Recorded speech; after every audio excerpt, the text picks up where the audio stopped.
Hey everybody, this is Shelly Kramer. Welcome to this week's edition of V3 Live, the Internet of Things. Um, I'm so excited about my guest today because I truly believe he was put on the universe to give me a hard time. And not many people can do that as effectively as this man can. And we have gotten to be really good friends in a really short period of time and frequent collaborators. And as much as I hate to say it, I love the way he thinks. And I love what a pain in the neck he is. So I want to introduce you to Dan Newman. Dan is the CEO of BroadSuite, which is a consulting agency, and really everything that he does is focusing on a lot of the same things that we do, helping people leverage the web to grow and really understand and integrate digital marketing into what it is they're doing. Dan's the author of The Millennial CEO. He's also the author of a newly published book called The New Rules of Customer Engagement. He has the third book in the works that's waiting on some loser contributors to finally deliver their chapters. Hi, that's me. But anyway, welcome, Dan. It's great to have you here today. Hey, Shelly. Thanks for having me on the show. And what a warm introduction, I think. Everything about our relationship, Dan, is warm, as I think you know. So what we're gonna talk about today. I'm not going to be able to make it through this show without laughing because you're such an idiot and you make me laugh all the time that I'm just not going to be able to do it without laughing. So that's good. That's good because making me laugh is the key to everything. So what we're going to talk about today, Dan's written a lot about Dan's kind of really big deal if you don't know him. Dan's a contributor to Forbes and a contributor to HuffPost and a contributor to, let's see, Oracle and IBM, and he really writes a lot of content. He writes a lot of content for his clients. He writes a lot of his own content. And so he's really very good at working with clients to help them understand how to get their arms around content marketing and creating the right kind of content and then leveraging that content. So what we're going to talk about today is really how to make your small to mid-sized business a media hub. Okay? And so what I want to talk about a little bit, Dan, what I want you to talk about a little bit is, kind of and I know that your experience is a lot the same as mine. We work with enterprise level clients, we work with small to mid-sized clients, and everybody's trying to get their arms around the animal that is content marketing. Everybody's looking at corporate blogging and how to integrate that. So let's just talk about that a little bit and talk about, give us some thoughts on, how and why you need to get started on corporate blogging. I think just first I'll really quickly elaborate on what I mean by Media Hub, just for the entire audience, then we can sort of break it back and go into the blogging part a little bit.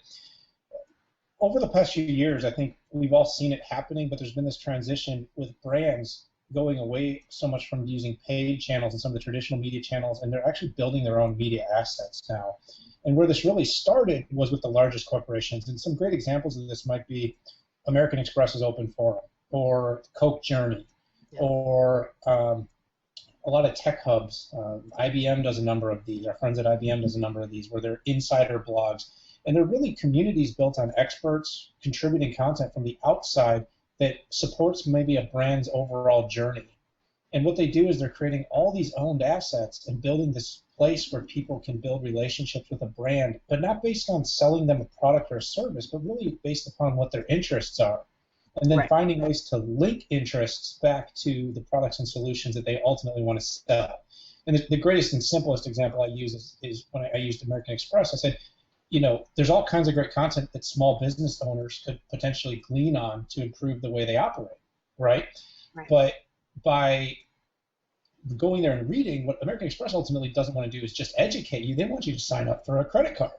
Right. Who needs credit cards? Small businesses, right? Well, and what they want you to do is they want you to trust them enough. Exactly.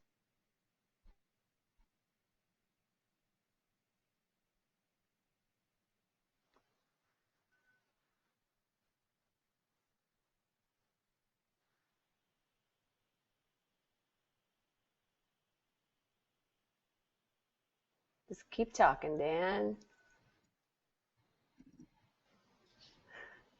Yeah, so to build off that point, really, I think that's really what IBM and what Oracle and what Dell and what all these brands are smart enough to do that you can do in your own business is they identify thought leaders, they identify influencers, they create their own content, but they also work with other people to contribute content that helps make their communities rich and vibrant. A little bit about what you're talking about? Yeah, so where I'm really getting at with this whole media hub idea is brands need to move away, especially small brands. Big brands kind of have the benefit of having dollars to throw into a lot of buckets. So the big brands are doing this really well. But for small brands, they're saying, hey, I'm going to put an advertisement in a trade magazine, or I'm going to put an advertisement on the back of a local newspaper. And I say, why would you spend the little limited amount of money you have on, a one-time shot to Right. someone else's channel that's not dedicated to you, when you could put your time, money, and energy into building really your own media hub, your own, Right. You could be your own television channel that can be dedicated to brand you, that's sharing and creating content that's completely focused on helping out your ideal customer. And now it's more affordable and more doable than ever, because between the expertise that's out there and the tools that are out there and your ability to better tell your story than anybody else, why are small brands continuing to take their limited marketing resources and pour them into things that really never could be measured, let alone ever prove to work really well, especially for, like I said, a small or medium business? Well, and I think the reason that they do that, and by the way, I think that traditional advertising is important. I think it's an important element of any integrated marketing strategy. But I think that you have to look at, I'll give you an example. I have a client that isn't a small client that, for instance, wants their global brand, and they do work in the Southern California market, and they feel like they don't have the kind of brand recognition they need for the kind of work that they do and the kind of work that they want to do. And so one of their marketing initiatives was to do an ad campaign in the local business journal, which is awesome. I'm a big supporter of local business journals. It's actually one of the most important publications that I read every week. But so they spent $30,000 on a campaign focused on their capabilities, and it never occurred to them to get content on their corporate blog that backed up those capabilities. And so that's really some of the value that I add when I work with clients, and I know you do as well, is that we're thinking about how we can tie traditional and non-traditional together and how we can really maximize. It's great to have an ad, but that ad in the business journal has a very limited lifespan. And the content that you write on your corporate blog is not necessarily always evergreen, but it continues to deliver value and leads potentially for a long time to come. And I think that's really where businesses of all sizes are not understanding the power of content in all different iterations. So absolutely, yeah. And I mean, what I'm really talking about is there's nothing wrong with paid media, but if you're not tying your paid, owned, earned, shared channels together really effectively, then that paid effort a lot of times just goes out the window. And so what I'm talking about is your media hub really is the brand your company, and it's a place where someone can really come, build a relationship, build trust, better understand your identity, and kind of answer that big question of why they really want to start a relationship with your company. And like I said, you're talking most small businesses, their resources are severely limited. So content's one of those things that using the people you have or using the assets on the outside that you can quickly and easily connect your brand to a specific subset of customers that you want. Yeah, I think that's really important. So, Marty, if you would show the slide that we talked about earlier, I think that would be helpful. What I want to show people is that you really have to look at your data. And this is the number one thing that I find, especially small businesses are not thinking about doing. But the thing about when you work to create a media hub is that if you're looking at your data, you can see, if you look at this slide, you'll be able to see, how many visits in real time, what kind of traffic you have. And if you look at this little chart over on the right and you see those spikes, that's every time a blog post is published. You see those spikes, and it's kind of instant gratification that what it is you're doing when it comes to creating content is working. So be sure that as you go down this path, you really understand the importance of, if you're not measuring, you're not marketing. So if you're not measuring the impact of your efforts when it comes to corporate blogging, start. So, Right. So now what I want to talk about a little bit, Dan, is, visually, and why you need to think visually, and more than ever today, and how it is you can do that. Well, at BroadSuite, we've got a term that we've sort of adopted called upcycling content. But for a long time, content marketing was the written word. And that's kind of what became really known with, the idea of content marketing is we're going to write a blog. And, obviously there's all the traditional product marketing that can be content, but a lot of companies that were starting to go down this more social, more community-driven content plan was blogging. And for a long time, that's great. But a recent data point said that there's something like 1,000 blog posts posted each minute online.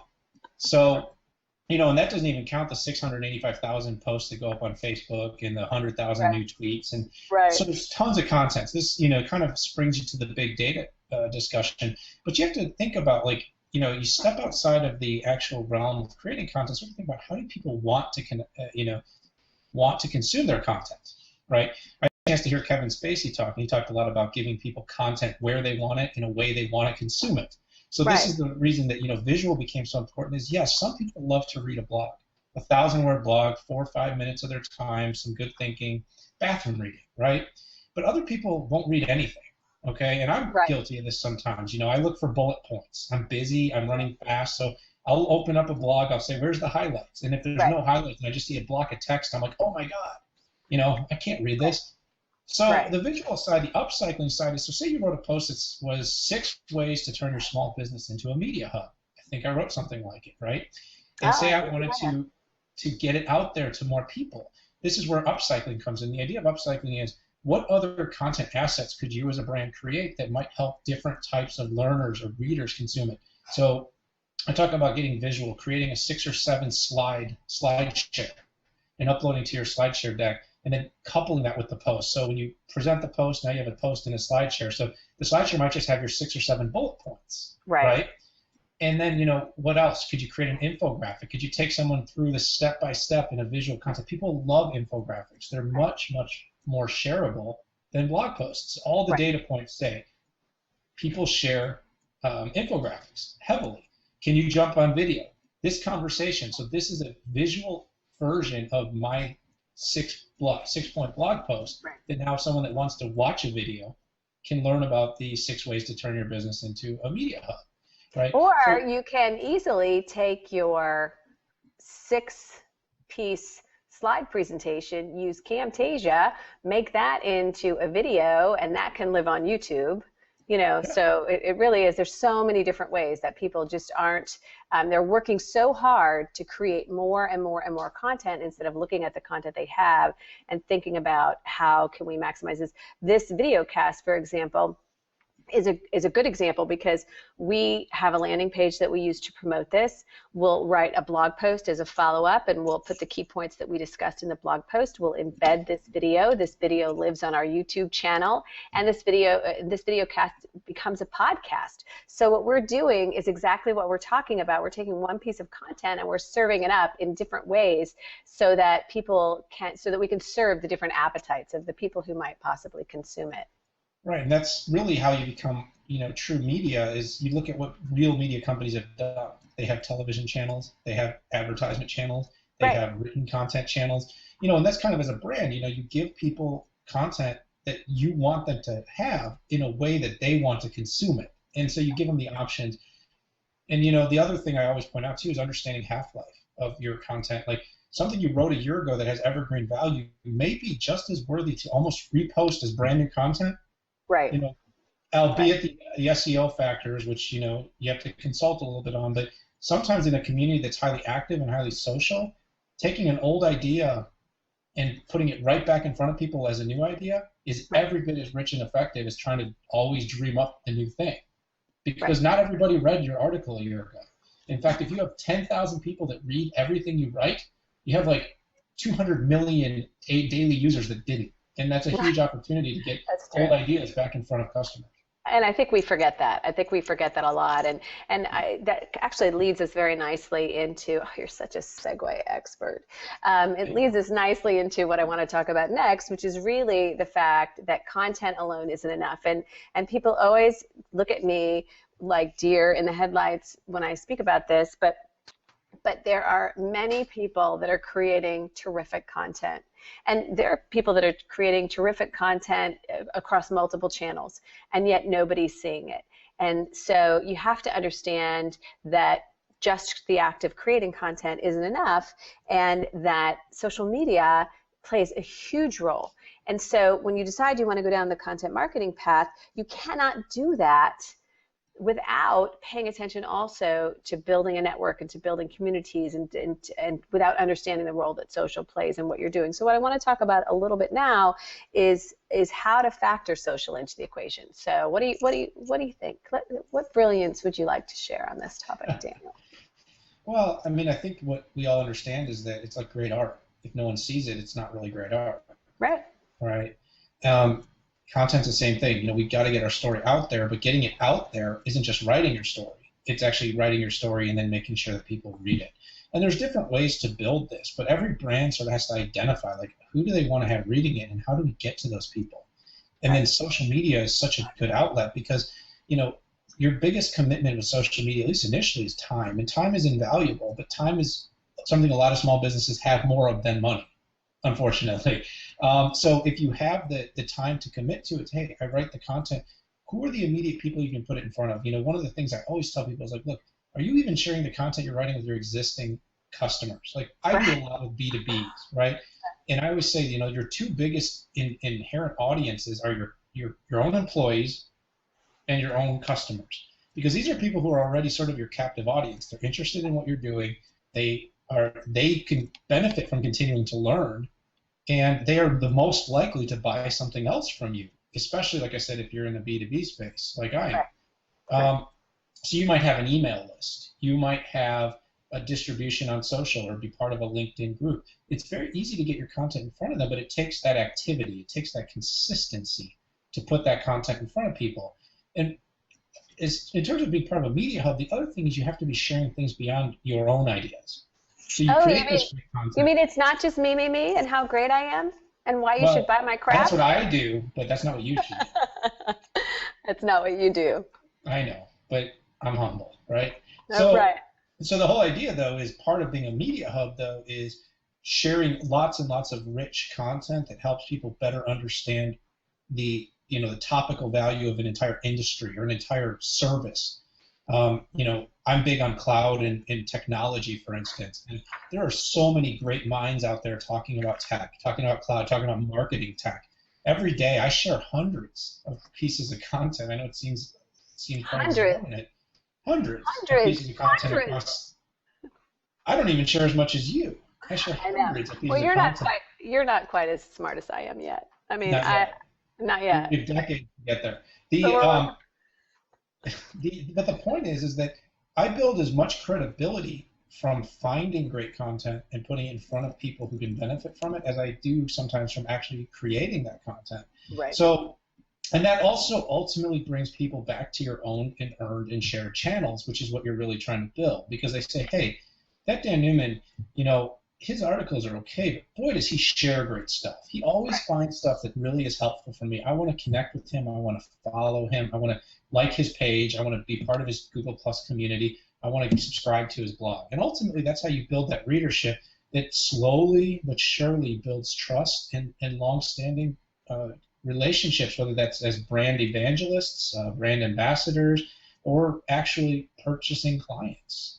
You know, that's really been the secret to my success, because I share really important content about things like the best flavor of Cheez-Its to buy and things like that. And that's why people trust me, because they know that they can count on me for news and information and resources that they can use. Yeah, you're being a little silly, and you do share some stuff that I can't really get into. But holistically, what I think media hubs and brands and people as a part of brands is people like to build relationships with people.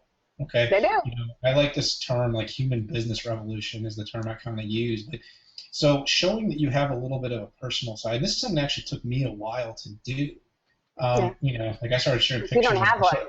I don't, and I started sharing like pictures, like maybe my kids playing soccer, or my I got a new puppy, and I even had people like bust my chops. They would like message me and be like, "Did you just share a picture of your dog?" Because I've always been so like, I'm not going to be the guy that's going to have pictures of my kids and my dog. Right. What I realized is that take off the work hat, take off the blouse or to take off the suit, and we're just people, Right.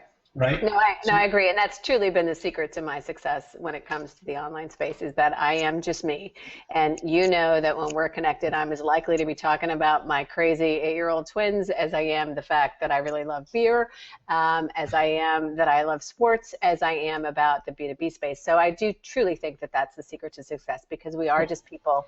And I think that's important. Well, I have a stat in my book, Shelly. I got to share this stat. 75% of the people you do business with are humans.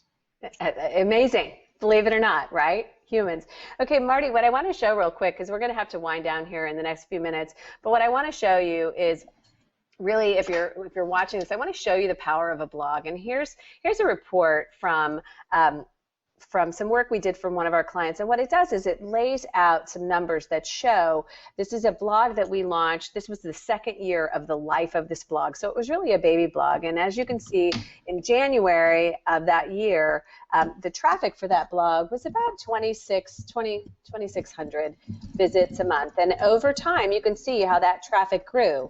And then we could also track how many visits to that blog came from mobile devices. And we could see this is a B2B blog, so Facebook didn't play a big role, but we wanted to know what kind of traffic was coming from Facebook and what kind of traffic was coming from Twitter and what kind of traffic was coming from LinkedIn. So this is the most basic of reports, but doing this kind of thing is really what helps you see what it is that people are doing. And Marty, if you'll show us the next slide, this is comparable. This is data from the V3 blog, which also shows, and so our numbers are much different. Our numbers are much higher, but what I want to show you is because of the time that we've spent building a presence in the online space, we've built networks on Twitter and on LinkedIn and that kind of thing. See how much greater the traffic is that comes to our website and that's consuming our blog content as a result of social. So the point that I'm trying to make is that you cannot be effective at content if you're not also focusing on building a network in the social media space. It's just not going to work together. And so I can kind of think lastly, what I want to wrap up with, we were going to try to talk a little bit about mobile, but I don't really know that we have that much time because we're starting to get toward the end of our segment. But, let's talk a little bit about strategies and tools for building and fostering community because, I just teed you up on the importance of social. So let's talk about some of the things that you want people to think about as they're doing this. Well, you want to talk tools or you want to talk about what we should think about? Both. Give me one. You know what? Let's talk about what we should think about, and then we'll collaborate on a blog post as a follow-up, and we'll give you some of our favorite tools. Okay. Sorry to ask you, but I could take those two discussions in completely different directions. Yeah. So I just wanted to make sure. I'd say the first thing to think about, and I think a lot of brands make the mistake, is stay away from, Shelly, you're showing some great metrics, but stay away from the vanity metrics. I've got a whole series of articles about this, but a lot of companies are like, hey, I want to get a lot of followers, I want to get a lot of likes. And what I keep talking about is be in the channels where your customers are. So that takes a little bit of homework, and it takes a little bit of research, and we can talk about tools when we collaborate on that post about how to figure that out. But for instance, and what we do as a tech B2B, there's such a bigger channel, say, on LinkedIn than there is in Facebook. Absolutely. So I tend to run my customers and say, look, don't get too caught up in Facebook. Don't ignore it, but don't get too caught up in it. Focus on, getting the content, the rich content onto your site, using LinkedIn to promote it. Focus on one-to-one, meaning identifying who are 100 or 200 companies you want to target, and let's figure out who we can connect with in those organizations, what groups they're a part of, and how we can put content into those groups or directly connect to those people. Because, for instance, some of these big tech brands that we work with, if we can help them, with one new customer acquisition, it could be a 7, 8, 9-figure deal. Right. And so, I always say focus on the brand. Now, if you're an ice cream shop and you're talking about local business and you want to bring more people in to buy ice cream cones, totally different game, right? You're looking at a little bit of a mass reach. Now it's geo-local. Now you're trying to figure out how do I get to the geographical customer, but everybody could be a customer for ice cream, Right. So that's probably my first and biggest strategy point is don't ignore who your customer is and making sure that is at the epicenter of your strategy, right? Absolutely. And then the second, if I can make one more point, would be basically don't run away from the commitment that it takes to do this. And really, in the beginning, though, so many companies, it's overwhelming. How do I get on social? How do I start blogging? I don't write. I don't, there are a lot of ways to get this done. Obviously, our companies both mutually You could hire exist. us. Absolutely. I'll never say that. That's Right. why you're so much better selling than I am. But Exactly. there are ways to do it. And my point is, all the data says it. I wrote a recent article about why the marketing must evolve and how the C-suite is sort of shutting it down. And I talked about, there's three major sources I use constantly in discussions: the Google Zero Moment of Truth study, Forrester's data about the new buyer's journey, and then Nielsen did a study about how influence is changing marketing and how important outside brand influence is to getting brands more customers. And in all three cases, it all comes down to the way we consume is changing, and digital is the number one reason it's changing. So if your company is still depending on traditional sales backed up by a website that's merely talking about your products and your services, you may be okay now, and you may be okay even for the foreseeable short-term future, but you really aren't taking into account what's happening out there. And you're not going to be okay long term. You're not. You will not be okay long term. And I hate being a fatalist. I hate being the one to say that, because I'm sure there's going to be one business out there that never evolves, it does great.